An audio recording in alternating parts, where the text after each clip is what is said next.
In the winter of 1887, inside a farmhouse positioned at the edge of Harlan County, Kentucky, a crew of men hired to restore an old stone hearth stopped working around mid-morning and refused to go back inside.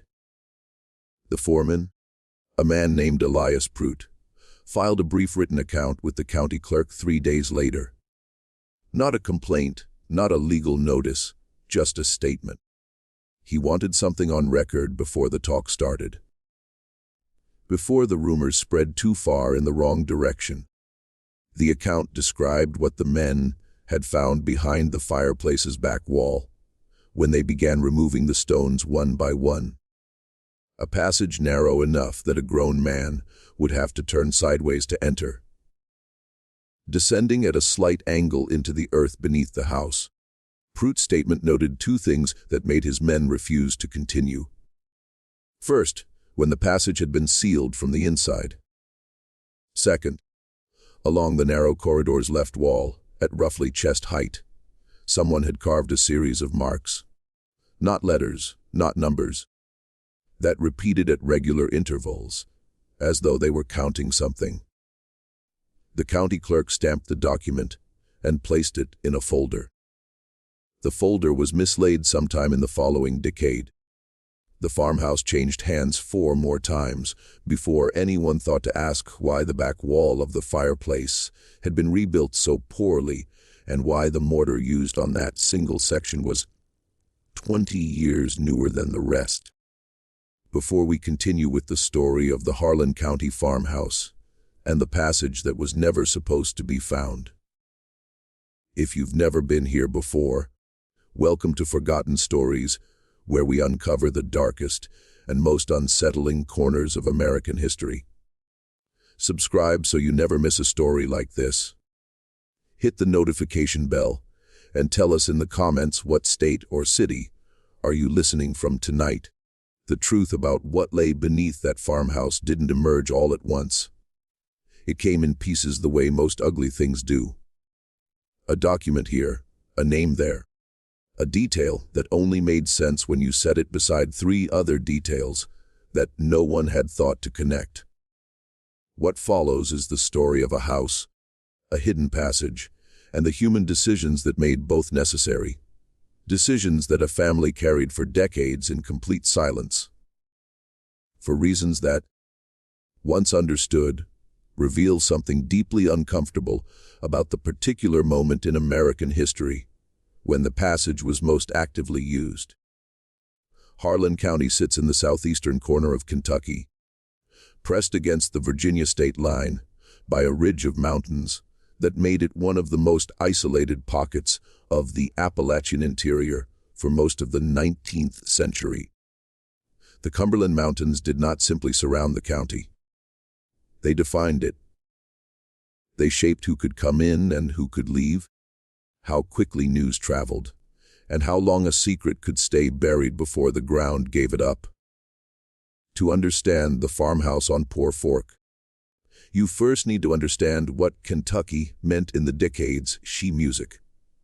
Before the Civil War and in the years that followed it, the state occupied a position that was geographic before it was political. A border state, slave, holding but not seceded, Southern in its agricultural economy and in many of its social arrangements, but pressed against Ohio and Indiana to the north. Free states where the law worked differently. The Ohio River, which formed Kentucky's northern boundary, was more than a geographic feature. For tens of thousands of people, it was the most important line on any hen music map. Crossing it meant one thing. Failing to cross it meant something else entirely. But eastern Kentucky, tucked in its mountains, was not the Ohio River. It was not the quick dash across open water to the opposite bank. It was 100 miles of ridge lines and creek valleys, of settlements that were days apart on horseback in good weather and impassable in bad, of communities where everyone knew everyone, and a stranger's presence was noted and discussed. Moving through this landscape required assistance. It required people who knew which routes were watched and which were not, and which families could be trusted and which could not. Which farms had root cellars deep enough to serve as shelter for a night, and which had neighbors too close to risk it. In the decades before the Civil War, one of those farms was the Cornett place on Poor Fork. Harlan County in the 1840s was coal country in name only. The seams were there, running dark and fat beneath the ridges, but the infrastructure to extract them at scale had not yet arrived.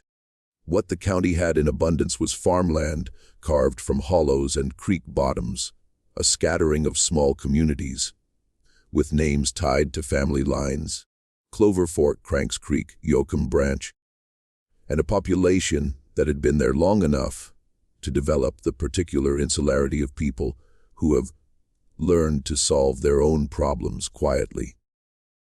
There was a legal system, and there were courts and sheriffs and county records, but the law as it operated in the mountain hollows was not always the same law as it appeared in the statute books, and everyone understood this, and most people preferred it that way. The farmhouse itself was a log and stone construction of the kind common to the region. 2 main rooms on the ground floor, a sleeping loft above reached by a ladder, a root cellar dug into the hillside behind the kitchen, and a large central fireplace, built from fieldstone, that served as the house's primary heat source through the brutal Appalachian winters. The winters in Harlan County in the mid-19th century were serious things. Not the kind of cold that inconveniences, but the kind that kills livestock and splits wood left unattended on the porch and drives the temperature inside an unheated room below freezing by midnight. The fireplace was not a decorative element. It was the heart of the house in the most literal sense, and everything in the interior of that building was arranged in relation to it. The farm had been established sometime in the early 1840s by a man named Absalom Cornett, who had come south from Letcher County with his wife, Margaret, and 2 younger brothers whose names appear in the deed records as co-signatories, but who vanished from the county's official record within 5 years of the property's establishment. There is no definitive explanation for the brothers' disappearance from the documentary record. They may have moved on to other counties. They may have died. As whatever happened to them, they do not reappear in Harlan County records after 1847, and neither Absalom nor Margaret ever explained their absence to anyone who committed the explanation to paper. Absalom Cornett was not, by the surviving accounts, a remarkable man. He paid his taxes without dispute. He attended the Baptist congregation at Clover Fork with enough regularity to be considered a member in good standing. Not a zealot, but present, which in that community carried its own significance. He had a reputation among his neighbors as a careful farmer and a fair trader, someone you could deal with and not feel cheated afterward, which was the highest form of praise available in a community where most transactions were conducted on trust and handshakes. Music, his word, people said, was the kind of word that stuck. His wife, Margaret, Bray, came from a family that had been in Letcher County since before the Revolution, and she brought to the marriage a practicality that several contemporaries noted in letters and diaries of the period. She was described in one such letter written by a neighboring woman named Celia Fugate to her sister in Virginia as a woman who does not speak unless she has something worth saying, which makes her words count double. A separate account from the diary of a circuit-riding preacher who visited the county in the 1850s described her as a woman of evident intelligence who conducts herself with a reserve that might be mistaken for coldness by those who do not look carefully enough. She was not cold. The subsequent history of the Cornett farm makes this abundantly clear. She was careful. There is a significant difference, and it matters enormously to what follows. The couple had 3 children who survived to adulthood, a son named Hiram, born in 1844, and two daughters, Lavinia and Ruth, born in 1847 and 1851, respectively. By the time the Civil War came to Kentucky in earnest, and in Harlan County it came hard, with the county's loyalties split down the middle in ways that persisted as a source of violence. Long after the official fighting stopped, Absalom Cornett was in his hay music mid-50s, too old for active service, but not old enough to be exempt from the consequences of a war that treated geography as an affront and turned neighbors into enemies without much warning. Hiram, old enough to fight, did not fight. The record of why is unclear. There was a period of illness noted in a county medical ledger. A fever sometime in the winter of 1861 that seems to have kept him at the farm during the period when most young men of his age were making their decisions about which uniform to put on.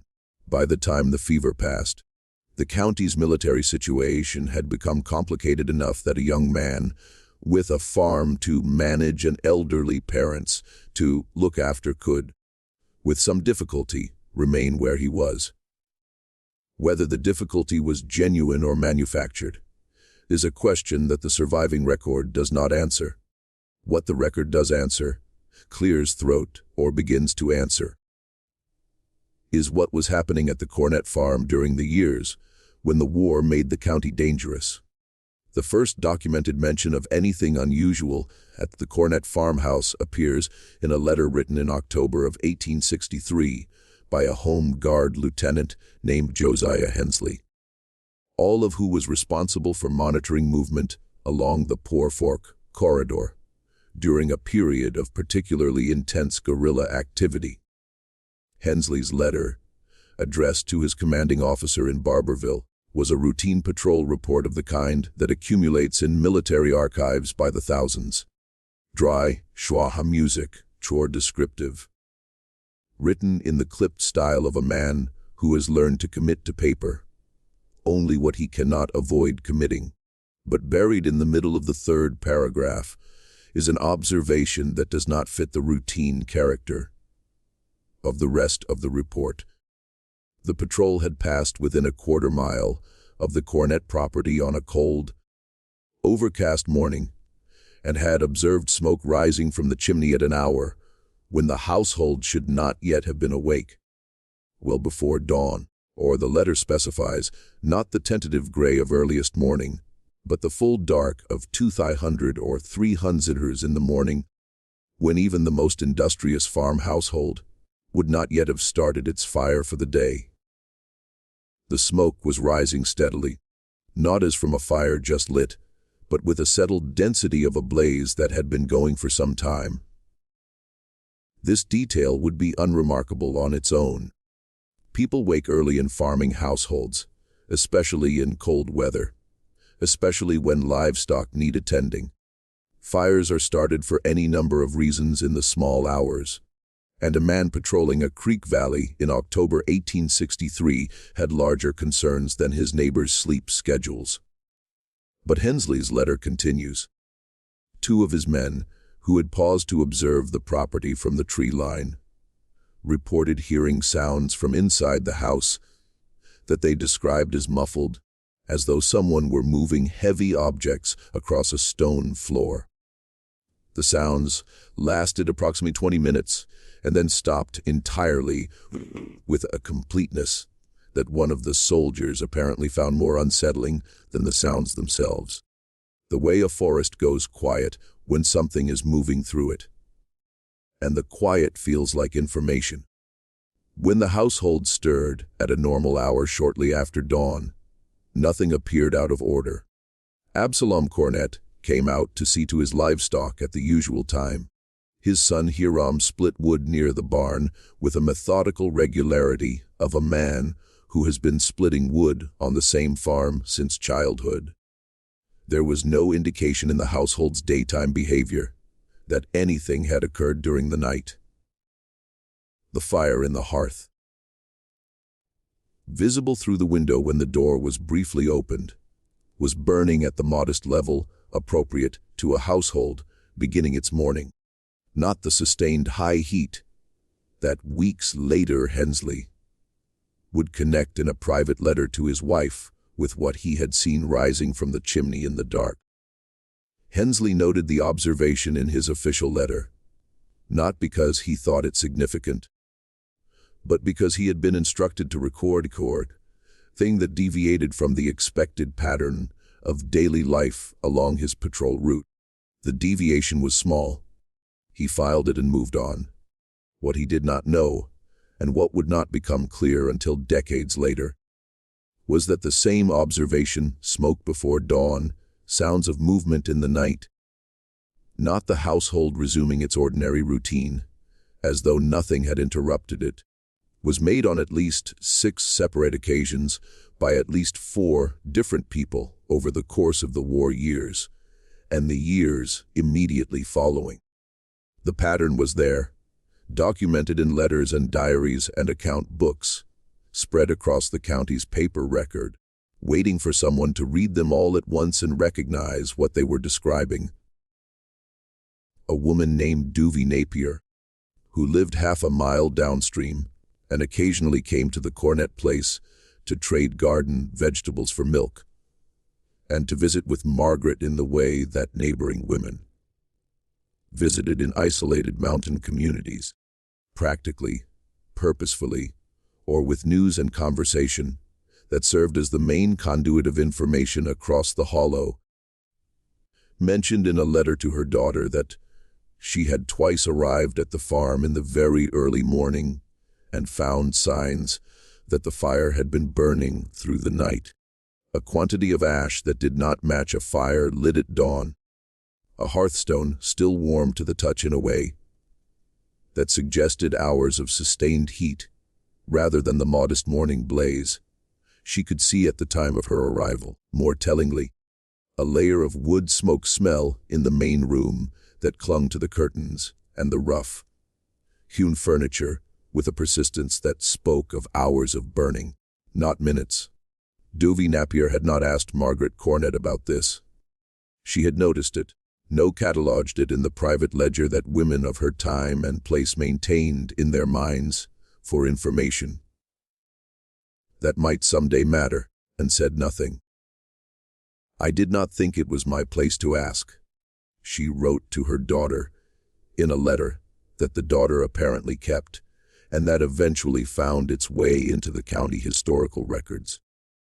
And Margaret did not offer, and we went on talking about the garden and about Ruth's cough, which had been worrying her all month. A traveling Methodist preacher named Orville Tate recorded in his circuit diary, under an entry dated March of 1865, that he had spent a night at the Cornett farmhouse during a cold snap and had been disturbed from his sleep by sounds he could not identify. Not the ordinary settling of a log house in cold air, and not the sounds of animals shifting in the barn, or the creak of a loft ladder, but something he described with apparent discomfort as a kind of rhythmic dragging, persistent, below the level of the floor. It had lasted, he estimated, the better part of an hour, and had then stopped as abruptly as it had begun, replaced by a silence that somehow felt different from the silence that had preceded the sounds. Denser, more deliberate. He had said nothing about it to his hosts in the morning, he wrote, because he could not be certain it had not been a dream, and because the Cornetts were generous people who had given him supper and a warm place to sleep at no charge, and he did not wish to seem ungrateful by implying that something in their house had disturbed his rest. But he had written it down. That was the thing about Orville Tate. Only he was a man who wrote things down, and the writing down meant they survived.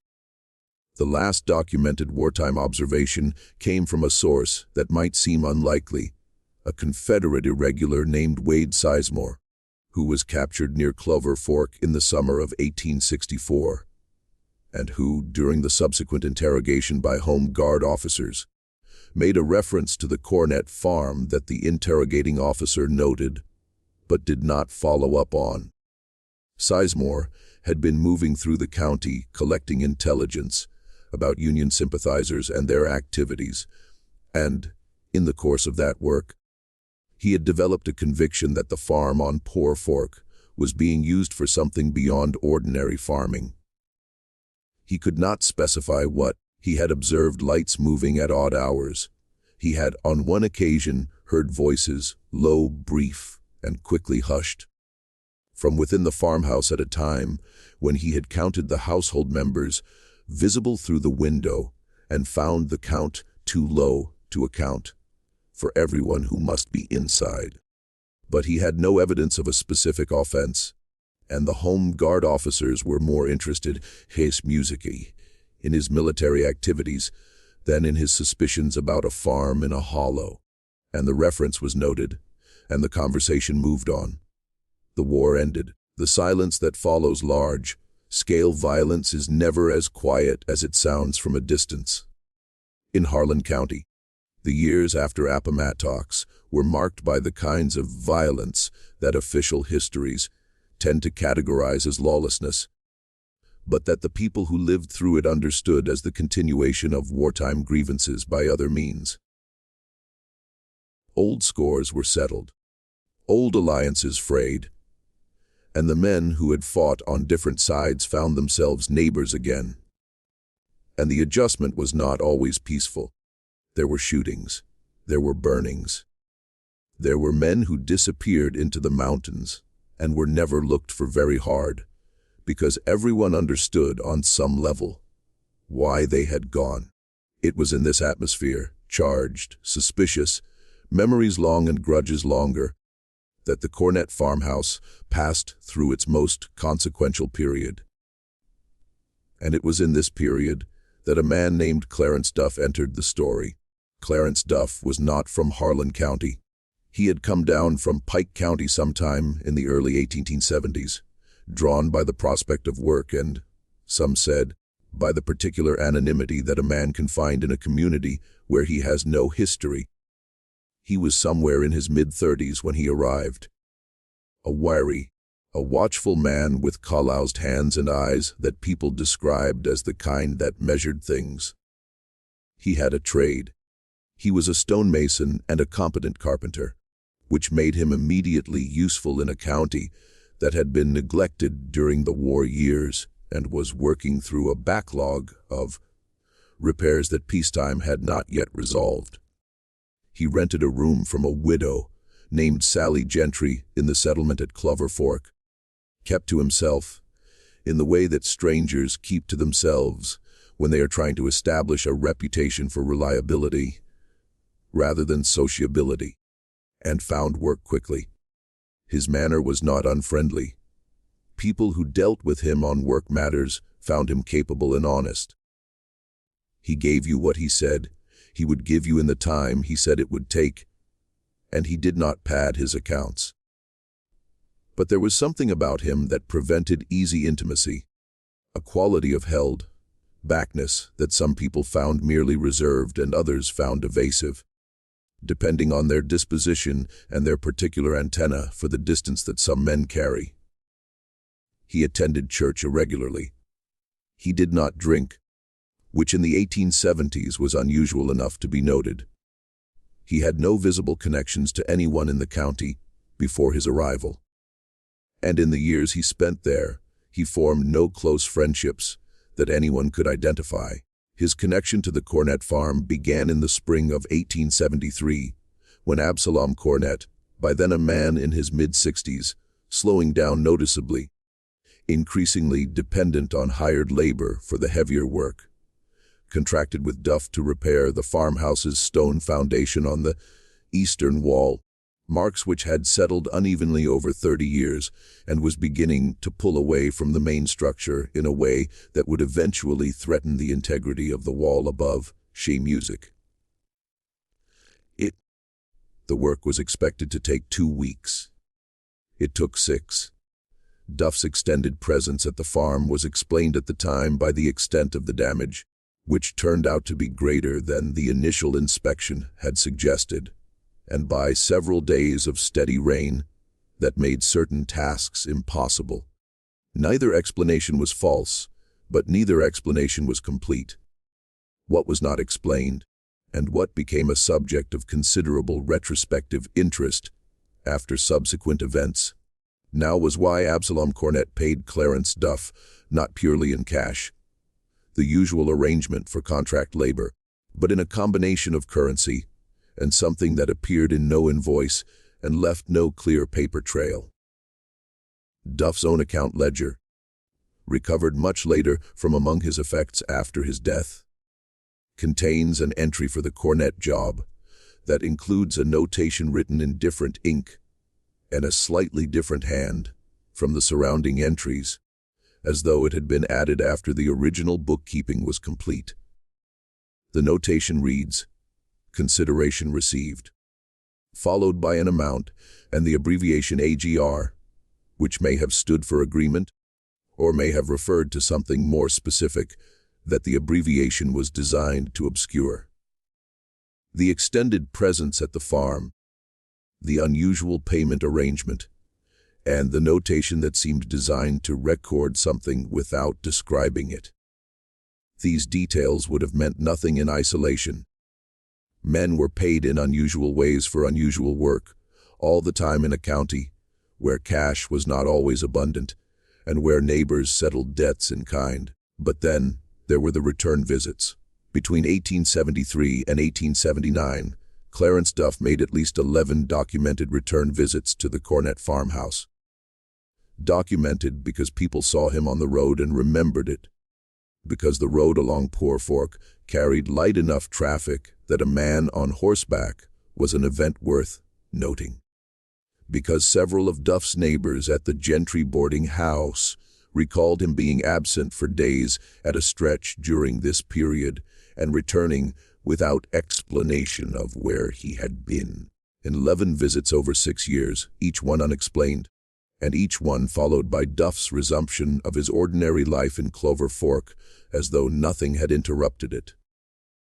Absalom Cornett, when asked by a neighbor named Albert Souter about Duff's repeated appearances, said only that there were ongoing repairs to attend to. The farm always had something that needed fixing. This was true of every farm in the county.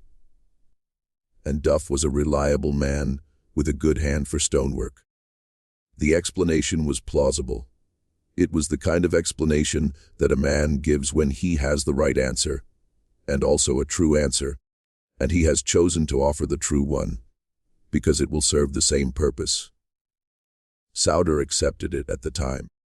He was a man who did not startle easily, Souter recalled later, for giving an account of his conversations with Cornett to a county official during a legal proceeding that was only tangentially related to the Cornett family, a property dispute that brought Souter into the courthouse and gave him occasion to speak about his neighbors on Poor Fork. 30 years farming that hollow had taken the startle out of him.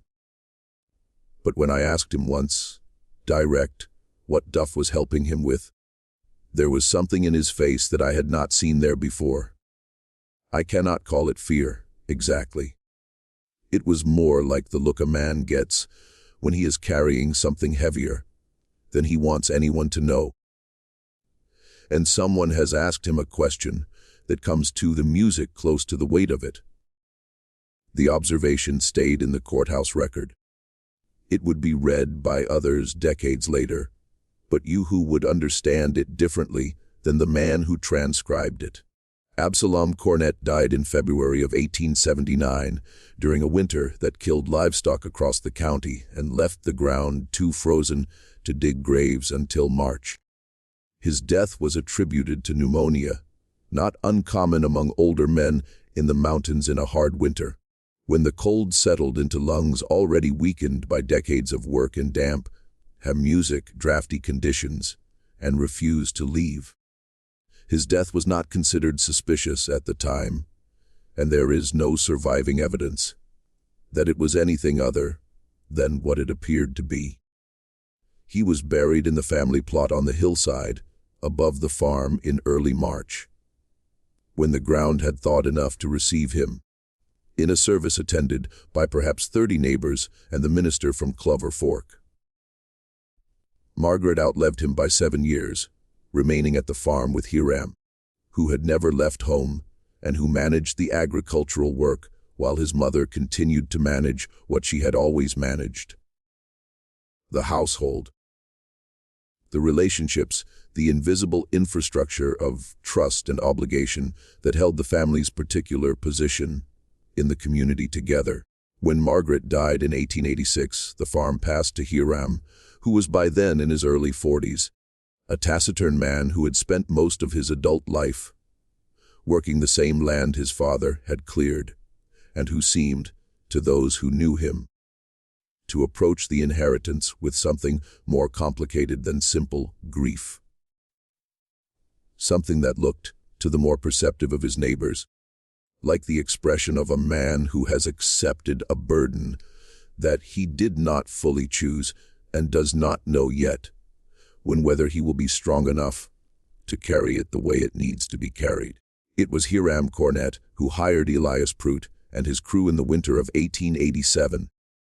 And it was Hiram Cornett who gave Pruitt what appeared to be a straightforward assignment: repair and repoint the farmhouse's main fireplace, which had developed cracks in its mortar after 2 hard freezes in succession, the kind of cracking that spreads from season to season if it is not addressed, and that will eventually compromise the entire structure, and then left the property entirely for 3 days without leaving a forwarding address, which was unusual. Hiram Cornett had rarely spent a night away from that farm in his adult life. His neighbors noticed his absence. They assumed it was a family matter of some kind and did not press. When Pruitt's crew began removing the damaged stones from the fireplace's back wall, they expected to find rubble infill and clay beneath. The standard construction of the period, practical and uninteresting. What they found instead, behind a section of wall that was demonstrably newer than the surrounding stonework, was the opening to a passage. And everything that followed, the refusal, the statement, the mislaid folder, the decades of disconnected observation, everything began from that moment. The passage, as Pruitt described it in his county clerk's statement, was approximately 30 in wide and perhaps 5 feet tall at its entrance, generous enough for a grown person to enter while crouching and moving sideways, but not built for comfort. The stones lining its walls were fitted without mortar, dry stacked in the manner used for cellars and root pits throughout the region, but with a precision that suggested they had been placed by someone who understood what they were doing. Not rough field stone thrown together in a hurry.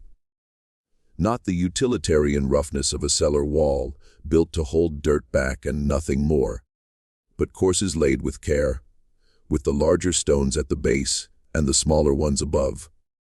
The way a skilled mason constructs a wall intended to last for generations. The floor of the passage was compacted earth, tamped flat and smooth in a way that required effort.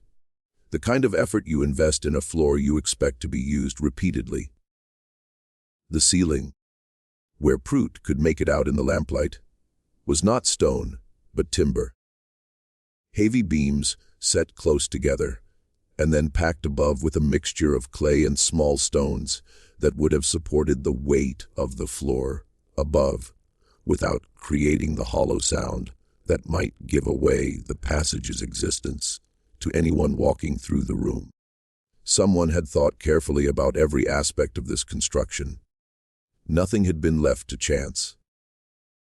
The passage descended at an angle, Pruitt noted, as though it had been designed to pass beneath the frost line, beneath the level same music, where winter temperatures could cause the ground to shift and heave, where a poorly built underground space would crack and shift and eventually collapse. He estimated the angle at roughly 15 degrees from horizontal, though he acknowledged he had not descended far enough to be certain.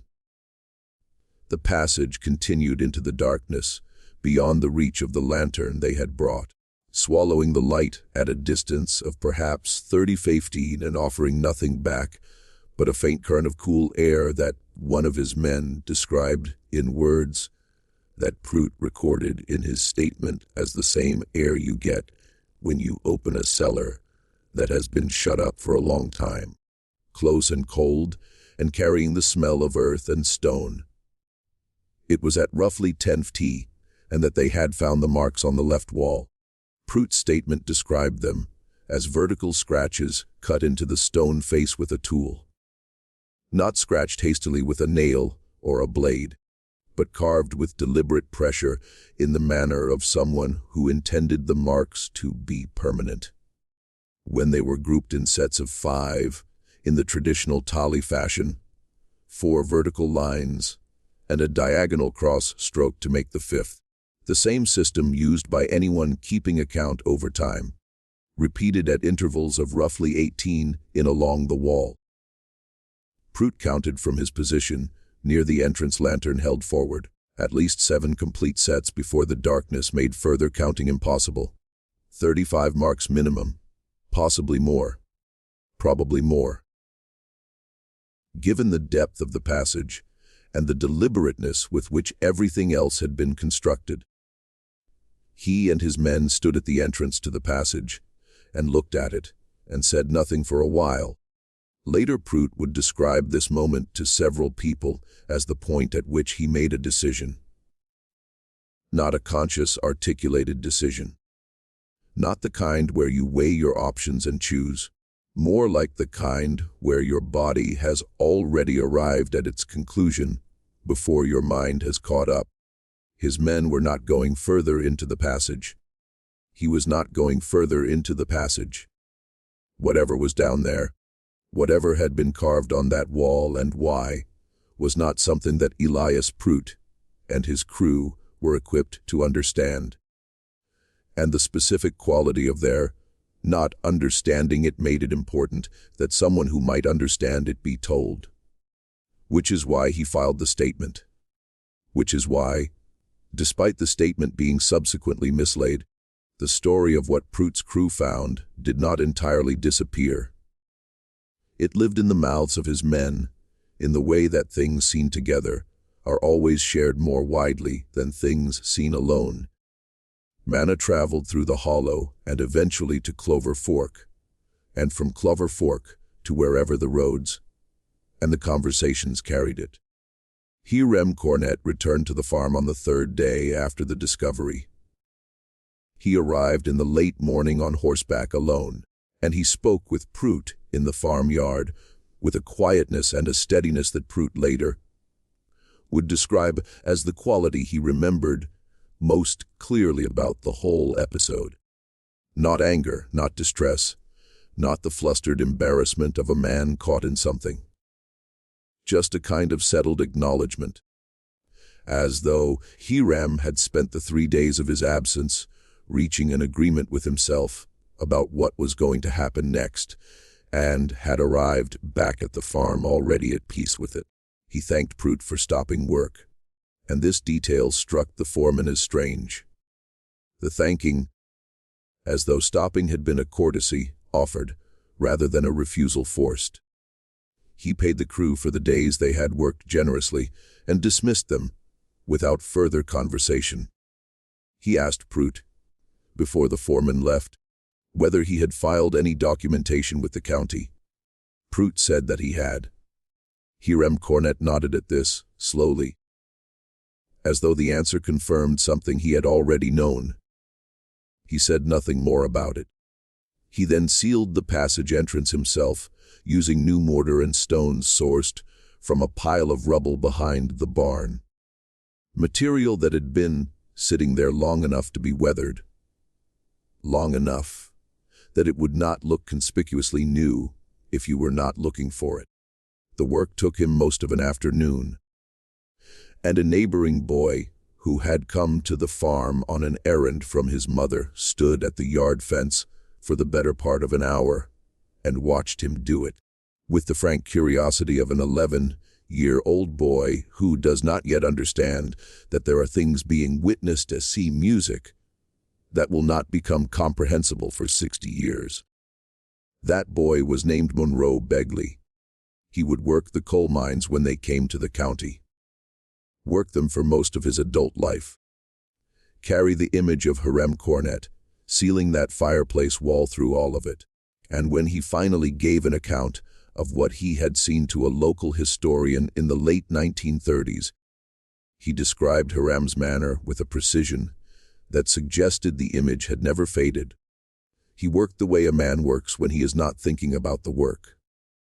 Begley said, "The hands know what to do and the mind is somewhere else." He mixed the mortar and he music, laid the stones and he pressed them into place. And he never once stepped back to look at what he was doing. The way a craftsman would. He already knew what it looked like. He was doing something that didn't need looking at. He was finishing something. And then Begley said the thing that would stay with Horace Cavender for years.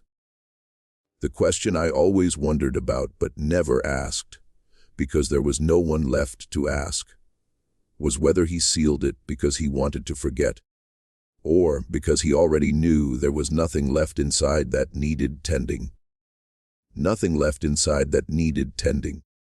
The phrase carried weight in a way that Begley may not have fully intended, because to say that nothing needed tending was to imply that something had needed tending before. That the passage had not simply been a construction, an artifact, a piece of hidden architecture. That it had been an active thing, a living thing in a sense, something that required maintenance and attention and care over time. Something that people had used and returned to and used again. What had been done in that passage? What had been counted on that wall? The answers were not going to come easily, and they were not going to come from the passage itself. Hiram had seen to that.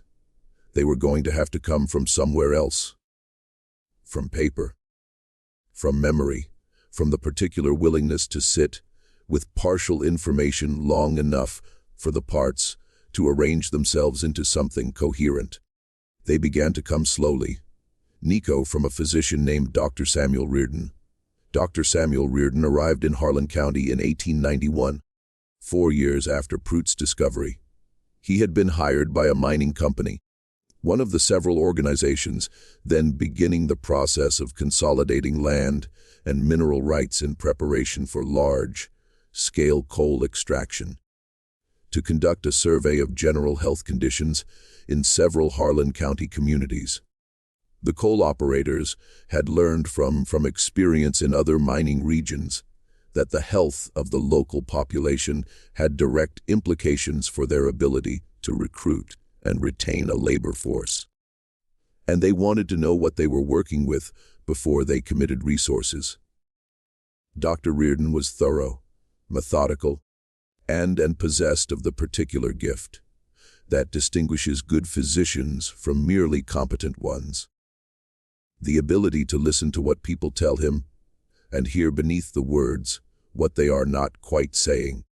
He had a manner that people described as non-threatening, not warm exactly, not the bedside warmth that some physicians deploy as a professional tool, but a quality of genuine attention that made people feel that what they said mattered to him, would be remembered, would be handled with respect. In a community where outsiders were viewed with deep suspicion, this was not a small thing. In the course of his survey, Dr. Reardon interviewed dozens of residents across the county, recording their accounts of past illnesses, injuries, and deaths in their communities with a systematic completeness that most rural counties had never previously attempted.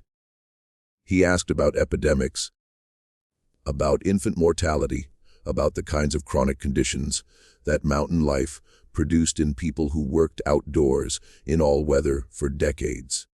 He asked about diet and water and the particular diseases that followed mining operations when they came to a region.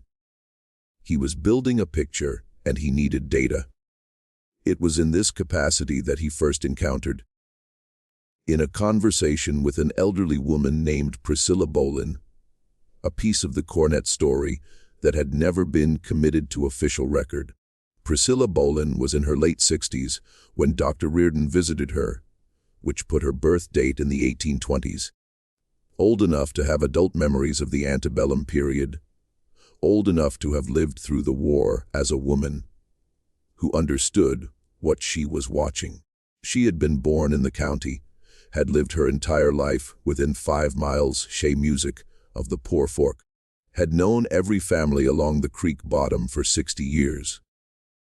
When she decided to tell Dr. Reardon what she knew, she did not approach the subject indirectly or frame it as a memory or a rumor. She told him she had something to say that she had not said in many years, and she said it. During the war period, and in the years before it, she told him, the Cornett farm had been known among a certain group of people. She was careful about how she described this group, using the phrase, people who had reason to move carefully, with a deliberateness that Dr. Reardon noted in his transcription, as a place where assistance could be obtained. She did not initially specify the nature of the assistance. She said that she had known of at least 3 individuals who had come to the Cornett farm under specific circumstances and had not been seen again in the county afterward. She said that in some cases this was the intended outcome, and that the families of those individuals understood this and were grateful for it. In other cases, she was less certain of the outcome, and that uncertainty had stayed with her across the decades since. Dr. Reardon asked her directly, what kind of assistance? She was quiet for a moment. Then she said that during the 1850s and into the war years, a person could sometimes need to move through the Kentucky mountains in ways that the law would not permit and that the wrong neighbors would not tolerate. That the Cornett farm was a place where such movement was made possible for a period of years by people who had decided that certain things mattered more than the legal arrangements of the time. That she had known this and had kept it, and had been keeping it for 30 years. Dr. Reardon recorded this account in his survey notes. He was careful and precise in his transcription, preserving her exact words where he could and paraphrasing closely where he could not. He did not, at that point, connect it to any specific physical feature of the Cornett farm. He had not heard of Elias Prout's discovery 4 years earlier.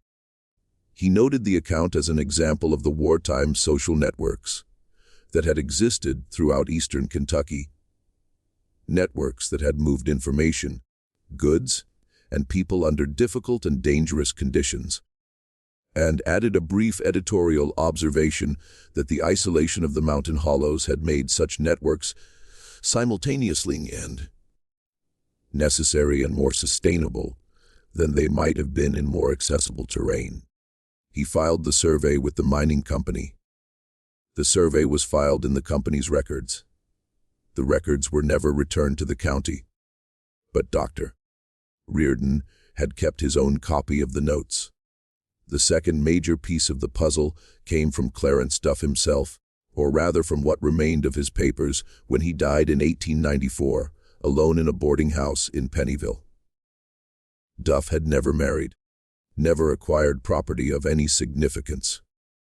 He had spent his final years in declining health, working occasional masonry jobs that were increasingly beyond his physical capacity, but accepting charity with the particular quiet dignity of a man who has spent a lifetime being self-sufficient and finds dependence a more difficult adjustment than illness.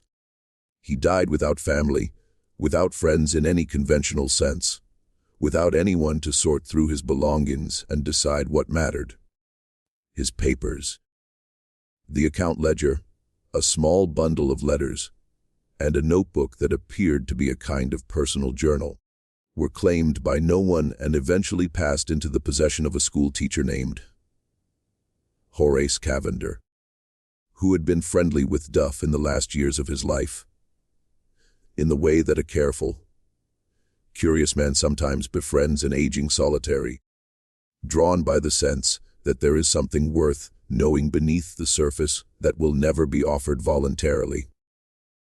Cavender had recognized, even before Duff's death, and that the older man was carrying something. He had not known what it was. When the papers came to him, he began to find out. The account ledger was, on its surface, a straightforward business record. Dates, amounts, names of clients, brief descriptions of work performed.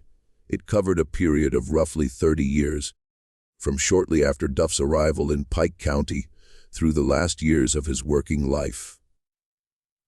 It was the kind of document that a careful, methodical man produces over a lifetime, and that contains, if you read it closely enough, the shape of an entire existence in music, its entries and its omissions. Cavender read it closely. He read it over and over across many evenings in the small house he occupied near the Clover Fork School, with a lamp tilted to illuminate the handwriting and the margins. Each and what he eventually found was not in the entries themselves, but in the pattern of the entries and the spaces between them.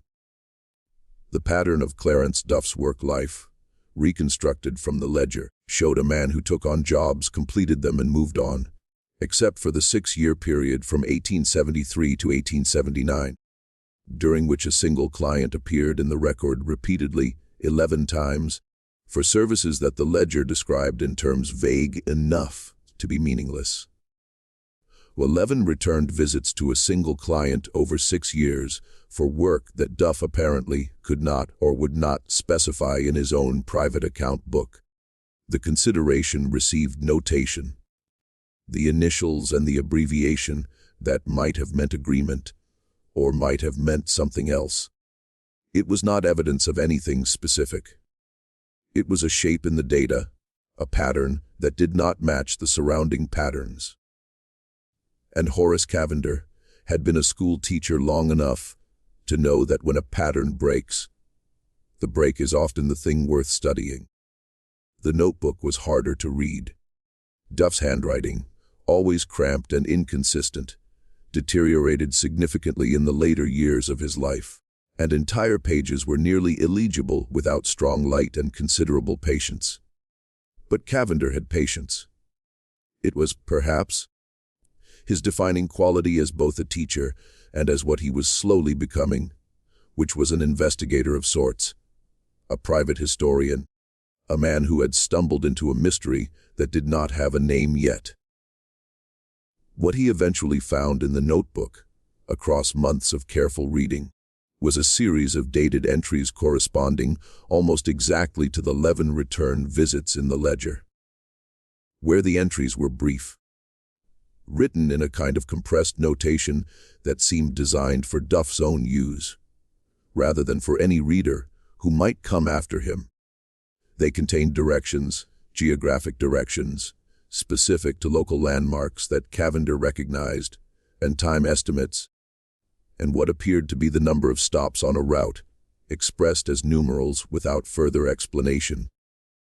And in several entries, a notation that appeared to be a count, numbers written at the end of the entry in a different ink, sometimes with a plus sign followed by a smaller number, as though adding something to a running total. Cavender reconstructed the running total as best he could from the entries, where the numbers were legible. The total at the end of the last entry he could date was somewhere in the high 80s or low 90s. He could not be certain. The handwriting was bad and the ink was faded. But the implication of a running total, a number being maintained, music, added to across visits, tracking something that accumulated over time, was clear enough. And then there was the notation in the last legible entry from sometime in 1878 or possibly early 1879, written not in Duff's usual cramped hand, but in a version of it that was somehow both smaller and more careful, as though the writer had taken unusual care with what he was writing. The notation read only, the end wall, MC her mark. Let it stand, MC Margaret Cornett. Her mark. Let it stand. Cavender sat with this for a long time before he began to understand what it meant. And just when he thought the picture was complete, just when the ledger and the notebook and Dr. Riordan's survey notes and Priscilla Boland's account had assembled themselves into something coherent, he encountered a document that forced him to revise almost everything. A letter misfiled among county tax records from the late 1870s, written in the careful, precise cursive of a woman who had learned to write in an era when female literacy was not universal, and was therefore something she had worked for.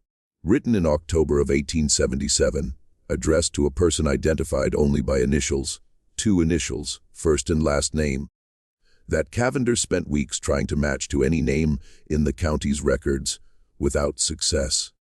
Postmarked from a town in Ohio that Cavender recognized as sitting on the northern bank of the Ohio River and directly across from the Kentucky shore. The letter made clear something that overturned Cavender's chronology entirely. The passage had not been built in 1873, as Duff's notebook implied. Duff had extended something that already existed. The original construction was older, significantly older. And the marks on the wall, the tally marks that Elias Prout had assumed were a laborer's rough record, had not begun during the Reconstruction era, but during the war itself. No, earlier than that. The count that we began in the old cellar, Margaret Cornett wrote, in the measured prose of a woman choosing every word with care, was moved to the lower passage when the lower passage was made, and continues there now, kept in the same fashion by the same hand as it was from the beginning. There are those who would call such keeping a vanity. I call it what it is. The only monument that was possible, and the only one that was wanted. The only monument that was possible, and the only one that was wanted. Cavender read the sentence 3 times before he reached for his pen. The woman who could explain it was named Hattie Farler. She was in her late 80s when Cavender found her, or rather when she found him. Having heard through the communication network of an isolated mountain community that someone was asking questions about the Cornett place, about the passage and the marks, and Clarence Duff's return visits. She sent word through an intermediary that she would speak with him. He rode 12 miles through a December cold that turned his breath to vapor in front of his face and made the road slick in the shaded sections, where the sun had not reached since autumn. She lived at the head of a creek called Martin's Fork, in a small house that had the settled, organic quality of a building that has never been separated from the person who occupies it. The house smelled of wood smoke and dried herbs, and the particular mineral smell of stone walls in cold weather. She was seated close to the fire when he arrived, wrapped in a quilt, with the stillness of a very old person who has learned to conserve energy, the way a fire conserves itself in a low burn, contained, torture music a torture steady, nothing wasted. She did not ask him what he knew, she asked him what he thought he knew.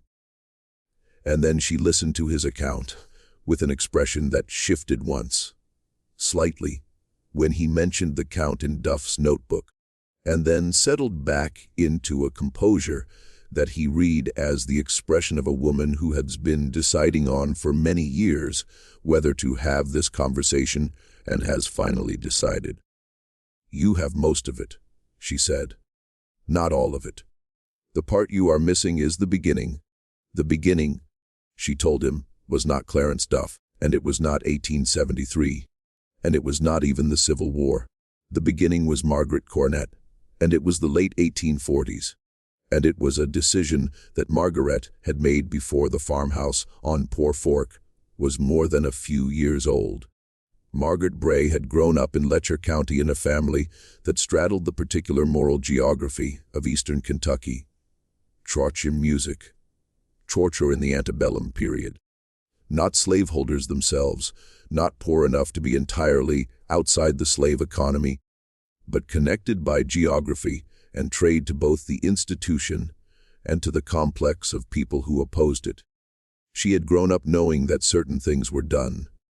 Rather, she had grown up knowing that certain people moved through the mountains in ways that required assistance, and that the assistance was given by those who were willing to give it at personal risk and without public acknowledgement. When she married Absalom Cornett and moved to the Poor Fork farm in the early 1840s, she arrived with an understanding of what the farm's location made possible, and a very clear intention about what she was going to do with that possibility. Absalom was not, she later told Hattie, unwilling, but he was not the originator, the operation. And it is appropriate to use that word, because it had the organization and the sustained deliberateness of an operation, rather than an impulse. Was Margaret's conception, Margaret's planning, and Margaret's maintenance across the years that followed. When the root cellar behind the kitchen had been the first hiding place, it was already there when they arrived. Standard construction, unremarkable. Margaret had assessed it within the first season on the farm and had seen in it what a person with her particular state of mind sees in such spaces. Not storage, but possibility. Not a cellar, but a room with a door that locked from the outside and a depth that held steady at 52 degrees year-round, and a location at the back of the hill that was not visible from the road. The first person had come through in the summer of 1849. Hattie did not know the details of this. Margaret had told her only that it had happened, that it had been arranged through the network she had established contact with before ever moving to Poor Fork, a network that stretched north toward Ohio and south toward Tennessee, and that operated as such networks must operate, on absolute trust in the people it used and absolute silence toward the people it did not. The root cellar had been used, and the person had passed through and continued north. And when they were gone, Margaret had taken a nail and made a mark in the cellar wall. Not from any dramatic impulse, not from sentimentality. From the same practical cast of mind that made her note everything that mattered and recorded in whatever way was available. The mark was a record. The person had been here. The person had passed through. Over the next decade and a half, the marks accumulated, and not rapidly. This was not an operation that moved hundreds of people a season. It was careful, irregular, organized around the specific circumstances of the individuals involved, and the current danger, music, level on the various routes.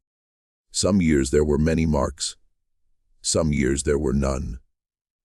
The count that accumulated was, in Margaret's own words in the letter Cavender had found, a monument. The only kind available to a woman operating in total secrecy, acknowledging the passage of people whose names could not be written, whose movement could not be documented, whose survival depended on the absence of any record that would connect them to this place.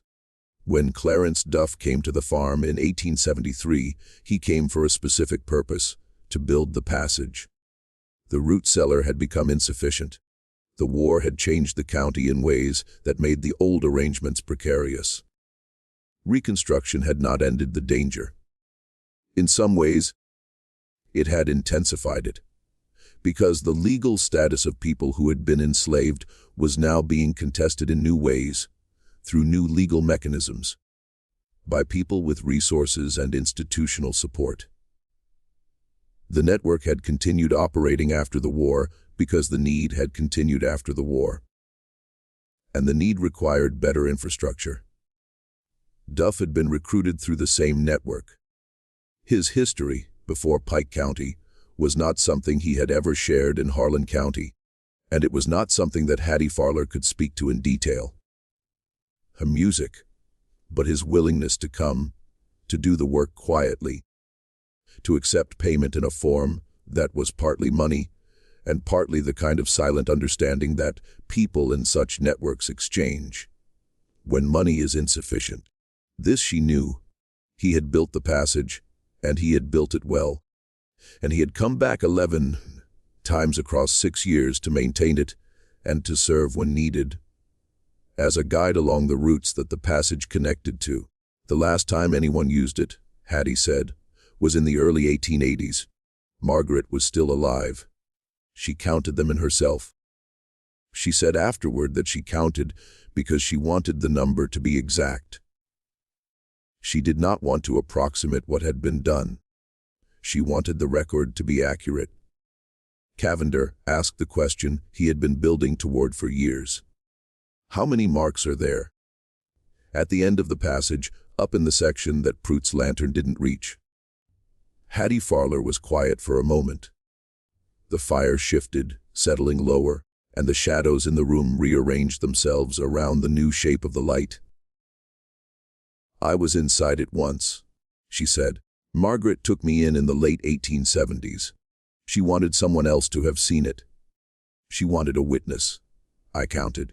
She told him, 112 complete tally marks, 22 complete groups of 5, and 2 additional marks that had not yet reached the 5th. The count, in other words, was still open when the passage was sealed, still waiting for a cross stroke that would never come, because the passage was closed before it arrived. Cavender sat very still. 112. 112 people who had moved through the root cellar, and then through the passage of the Cornett farmhouse on Poor Fork, between the late 1840s and the early 1880s, in circumstances that required concealment, and whose continued existence required that they not be remembered in any way that connected them to this particular hollow in Harlan County, Kentucky. Why did they seal it? He asked. Why did Margaret finally seal it? She didn't, Hattie said. That was Hiram. After she died, he decided the risk had passed. Or maybe he decided he couldn't carry it the way she had. I don't know which, maybe both. He sealed it, and then he hired the mason, and then he left for 3 days because he couldn't watch someone break open what his mother had built. Even if the breaking open wasn't that. And the name, Cavender said. Then Duff's notebook had mentioned a name carved at the end of the passage, a mark different from the others.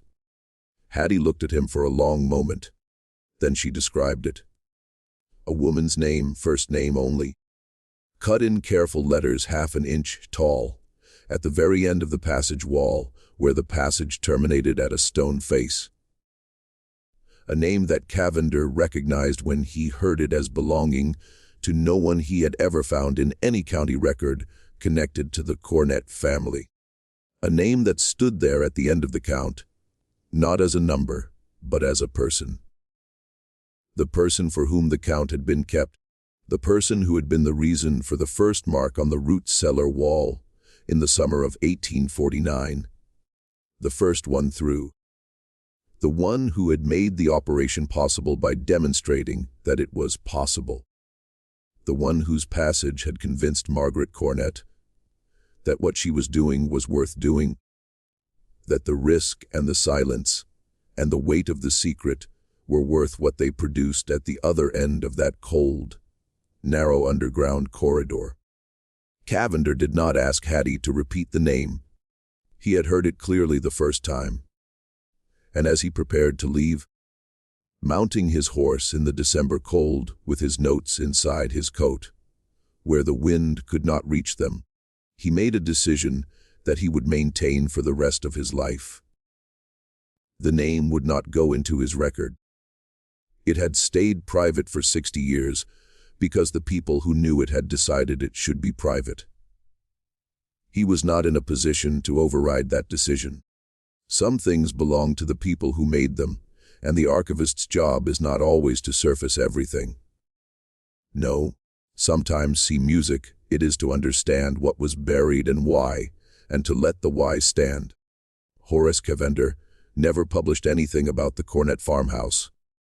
The notes survived because he gave them, on his death in the early 1920s, to a nephew with a brief written instruction. These belong in an institution music that will handle them carefully, and I leave it to you to find one. The nephew, a practical man who did not share his uncle's antiquarian inclinations but respected them, took the instruction seriously. The notes passed through several custodians over the following years and eventually came to rest in a small local archive in Harlan County sometime in the mid-20th century, cataloged under a heading that did not mention the Cornett family by name. By then, the farmhouse itself was gone. The coal industry had come to Poor Fork and had reshaped the landscape so completely that the ground where the farmhouse had stood was unrecognizable, regraded, rerouted, incorporated into the infrastructure of extraction that had been the county's economic future since before anyone living there had been born. The passage was gone. The root cellar was gone. The fireplace, the stone walls, the compacted earth floor of the corridor, the timber ceiling beams, the marks, all of it was gone. What remained was paper. Elias Pruitt's statement to the county clerk, eventually recovered from the county records, not mislaid in any malicious sense, but buried in a collection of 1880s documents, bundled together under a label too vague to be useful. Found by a researcher who was looking for something else entirely, and recognized in the brief, precise language of Pruitt's account, the quality of a man who had understood, even in the moment of the discovery, that he was documenting something that mattered. Dr. Reardon's survey notes, or at least the copy he had kept for himself, which eventually made their way into a state archive in Frankfort, where they were cataloged as a public health document and almost never consulted. Priscilla Boland's account, existing only in Reardon's transcription, her actual voice long gone. Duft's account ledger and notebook, the handwriting faded to near illegibility in many sections, preserved almost entirely by Cavender's careful transcription of the most important passages, and Cavender's own notes. The reconstruction, the reasoning, the months of patient connection, making, that had assembled the individual pieces into something approaching a complete picture. The letter in Margaret Cornett's hand from October of 1877, the one that had been misfiled among tax records and that had rewritten Cavender's chronology. That letter cannot now be located.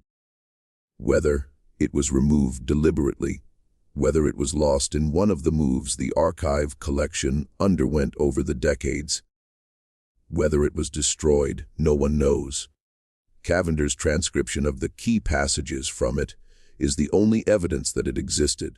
Hiram Cornett died in 1903, the last of Absalom and Margaret's children to survive.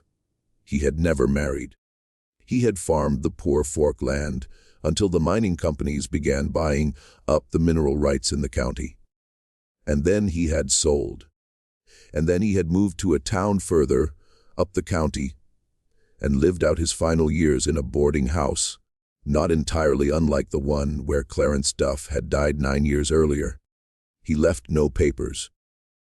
If he kept a journal or wrote letters that contained anything about what he knew, those documents have not been found. He was buried in the same hillside plot as his parents in the years before the coal operations reached that section of the hollow and changed everything around the graves without disturbing the graves themselves. The count was 112, as Hattie Farler had told Cavender. 112 people who passed through the root cellar and then through the passage across more than 30 years in circumstances that required absolute concealment. 112 marks on a wall that no longer exists. The 112 people whose destinations were not recorded, whose subsequent lives cannot be traced to this particular hollow, who entered the passage carrying whatever they carried and emerged somewhere on the other side of the Kentucky mountains into whatever came next. Whether they found what they were looking for is not a question that the Cornett farmhouse's history can answer. The marks recorded their passage, not their destination or their fate. Each mark said only, someone was here. Someone passed through. Someone was counted. The silence that surrounded the operation, the deliberate, sustained, multi-generational silence of everyone who knew, was not, as has sometimes been assumed about such silences, a silence born of shame. It was the silence of protection. Protection for the people who had been moved through the passage, some of whom might still have been in positions of vulnerability decades after the passage was sealed. Protection for the network that had made it possible, for the people at other points along the routes who had taken the same risks and made the same choices and were owed the same discretion. Protection for the operation itself against the retrospective judgment of a post-war society that was still, in many of its legal and social arrangements, working out what it actually believed about what had been done and who had the right to do it. Margaret Cornett had chosen the record over the recognition. She had understood, perhaps from the very beginning, from the moment she put the first mark on the root cellar wall in the summer of 1849, that the recognition was not possible and was not the point. The marks were not for posterity. They were not for history. They were for the count itself, for the accuracy of the count, for the fact of 112 being exactly 112 and not an approximation. They were, as she had written in the letter that Cavender found, and that no one can now find, the only monument that was possible, and the only one that was wanted. And then there is the name at the end of the wall, the name that Horace Cavender heard from Hattie Farler on a December afternoon at the head of Martin's Fork, and that he chose not to record, and that died with both of them. It is possible that someone, somewhere in Dick, knows that name. It is possible that among the descendants of the 112, the children and grandchildren and great-grandchildren of the people who passed through the Cornett Passage and continued north, who built lives in Ohio and Indiana and points further, who carried with them the memory or the story, or simply the fact of their survival. It is possible that someone knows where it began, knows the name of the farm on Poor Fork, has heard in some form the account of the fireplace and the passage and the woman who counted. It is also possible that they do not, and that the connection between that first mark in 18449 and everything that followed it was severed precisely as intended, completely, cleanly, with nothing trailing behind to endanger anyone. What do you think of this story? Do you believe everything about the Cornett farmhouse has been uncovered? Or do you think there are layers that still haven't come to light? Do you think Margaret Cornett made the right choice, giving up recognition for safety? Leave your comment below. These are the conversations that history deserves Shea Music and almost never gets. If this story stayed with you, if you want more dark chapters of American history told this way without the comfort of easy answers, subscribe to Forgotten Stories. Hit the notification bell and share this video with someone who understands that the most disturbing stories are the ones that could have actually happened, and that very often did. We'll see you in the next one.